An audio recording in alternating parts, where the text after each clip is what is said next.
Baik, Assalamualaikum warahmatullahi wabarakatuh.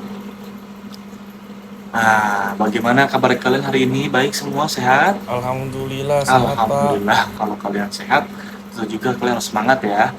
Coba, sebelum Bapak mulai pelajaran kita kali ini, Bapak ingin dimulai dulu berdoa terlebih dahulu oleh ketua kelas. Silakan Anton, pimpin doa terlebih dahulu.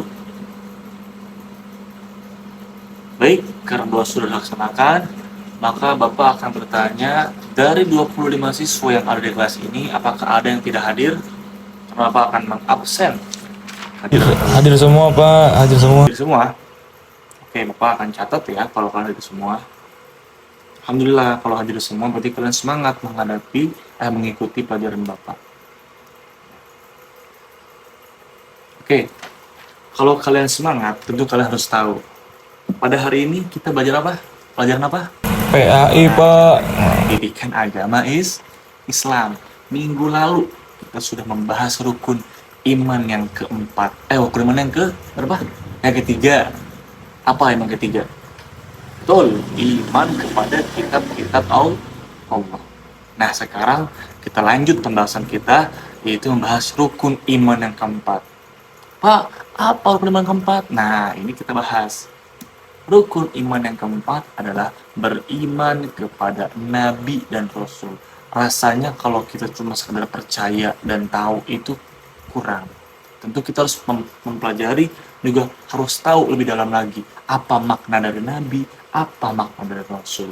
Lalu ada berapa jumlah Nabi dan Rasul? Nah, maka Bapak akan membahas satu persatu nih pada hari ini. Yang pertama, Bapak akan membahas pengertian Nabi dan Rasul. Anak-anak semua ada perbedaan antara Nabi dan Rasul. Pak, apa perbedaannya? Nah, di sini apa jelaskan. Nabi itu adalah seseorang yang diberi wahyu oleh Allah dengan suatu syariat, namun tidak diperintah untuk menyampaikannya kepada orang lain, melainkan hanya untuk dirinya sendiri.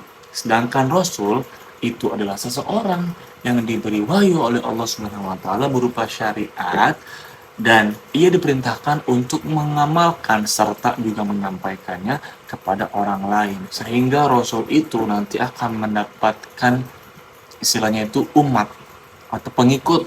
Nah, poinnya dari pengertian ini adalah Nabi belum tentu Rasul, sedangkan Rasul sudah tentu Nabi. Nah, lanjut ke bahasan yang kedua, yaitu tugas daripada Rasul. Yang pertama itu untuk sebagai pembawa ajaran tauhid yang benar.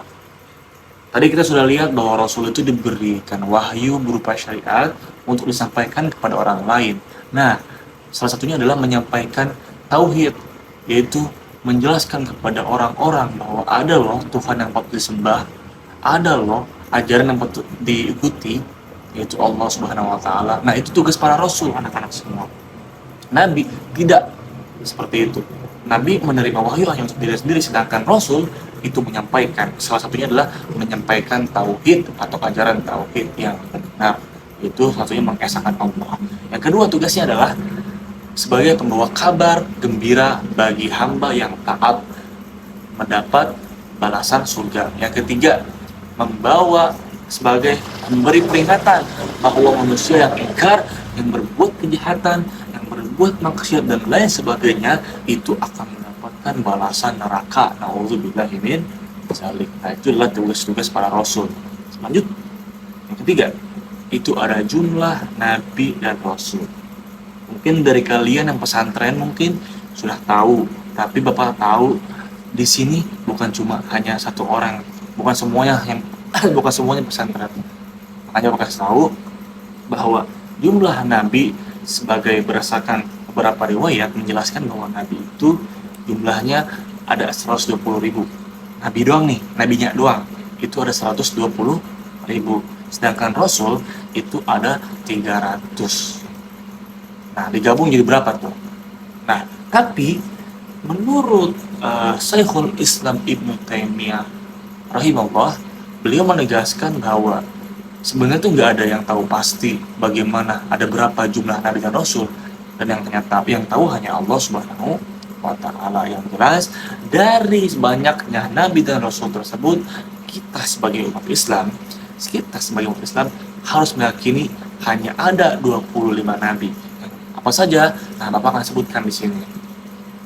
Nah, di sini sudah Bapak cantumkan, disinilah ada 25 nabi, dimulai dari Nabi Adam dan diakhiri oleh Nabi Muhammad Shallallahu Alaihi Wasallam. Nah, anak-anak, dari 25 nabi tersebut yang di sini itu hanya ada 5 nabi atau 5 rasul yang memiliki keistimewaan sehingga dia mendapatkan sebuah gelar. Apa sih gelarnya?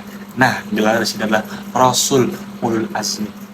Apa Rasulul Azmi? Rasulul Azmi, Bapak jelaskan. Rasulul Azmi adalah gelar yang diberikan kepada 5 nabi atau rasul yang memiliki ketabahan dan kesabaran luar biasa dalam berdakwah menyebarkan agama Allah Subhanahu wa Ta'ala. Lalu siapa saja Pak nabinya? Lalu siapa saja rasulnya? Nah, di sini Bapak jelaskan. Yang pertama ada Nabi Musa, yang kedua ada Nabi Ibrahim, yang ketiga ada Nabi Muhammad, yang keempat ada Nabi Isa, yang kelima ada Nabi Nuh. Nah, dari nama-nama tersebut sehingga muncul singkatan untuk mengingatnya dengan singkatan Mimin. M pertama itu Musa, I-nya itu Ibrahim, M-nya itu Muhammad, I-nya itu Isa, dan N itu Nabi Nuh alaihi salam. Nah, anak-anak semua, sampai sini apakah ada yang ingin ditanyakan? Saya Pak. Kamu? Jadi apakah kelima rasul itu mempunyai mukjizat karena sifat mereka yang miliki? Baik, pertanyaan bagus. Nah, jadi memang anak-anak semua bisa jadi Nabi Muhammad itu mendapatkan mukjizat, Nabi Musa mendapatkan mukjizat itu karena sifat yang mereka miliki, ketabahan dan kesabaran yang mereka miliki dalam menyebarkan agama Allah, sehingga Allah memberi keistimewaan kepada mereka berupa mukjizat. Seperti contohnya Nabi Musa dalam menghadapi kaumnya Fir'aun, Nabi Musa diberi keistimewaan mukjizat untuk membelah lautan.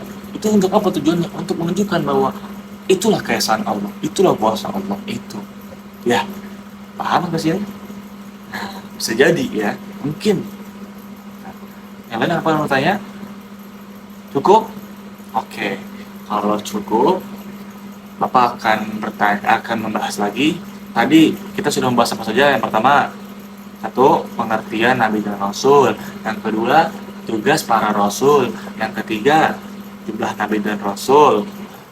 Yang keempat, Nabi dan Rasul yang wajib kita ketahui. Yang kelima, ada Rasul Ulul Azmi. Nah, oke.